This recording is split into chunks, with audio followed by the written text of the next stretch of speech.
Hello everyone. Today we are going to study about rotation in two dimension. So as we know that rotation can take place in two ways, either in clockwise direction or in anti-clockwise direction, right?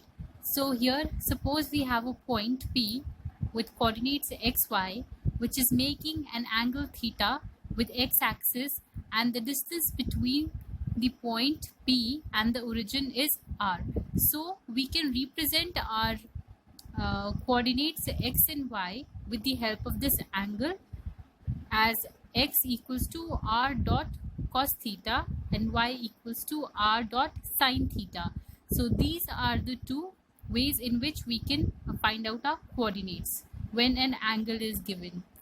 So suppose, and if in suppose in any question, if it isn't specified that in which direction in which we are rotating our points, so in that case we take it to be as the anti-clockwise by default, right? So let us see how we can make a matrix for anti-clockwise.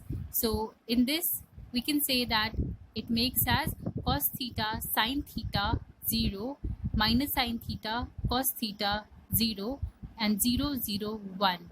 Fine. So this becomes our anti-clockwise rotation, and in clockwise rotation you can see that we have cos theta minus sin theta 0, sin theta cos theta 0 and 0 0 1. So the difference between clockwise and anti-clockwise lies in the values of sine.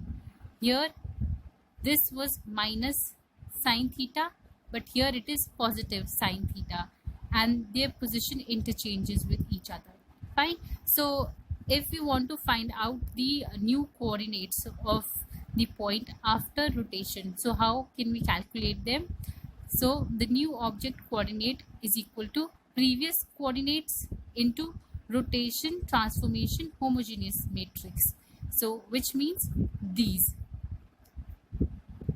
Fine. So let us take one example and let us find out what are the values of the new object at the new location.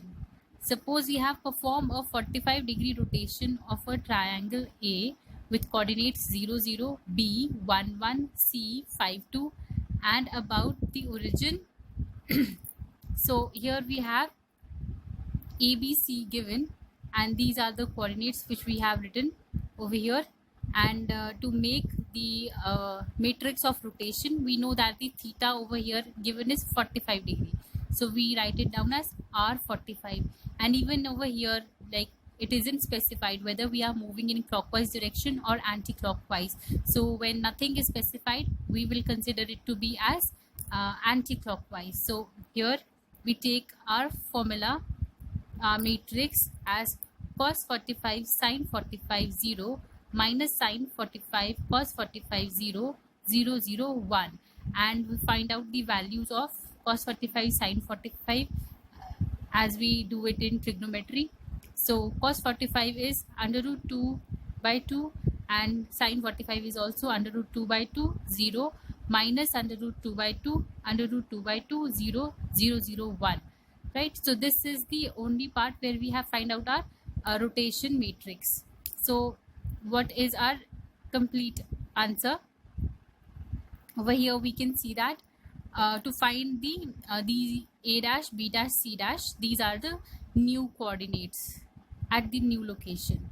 Fine. So it is going to be the old coordinates of the figure into rotational matrix of degree 45. So these are the old coordinates given here. We place them here, and r45 we have calculated here, so we place it here and we perform multiplication.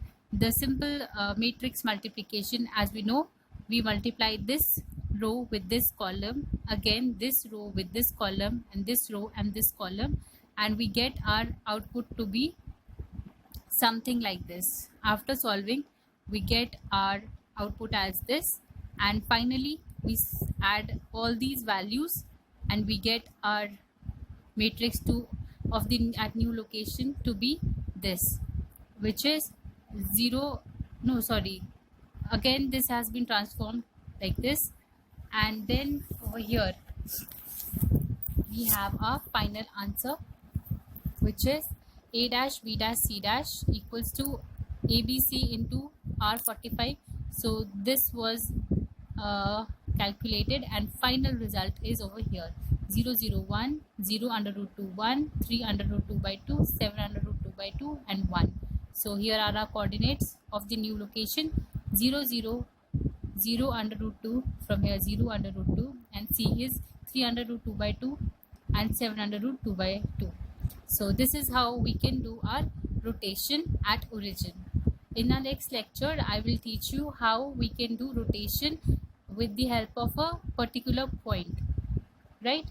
So I hope you would have understood this thing. So let us meet in our next lecture now. Thank you.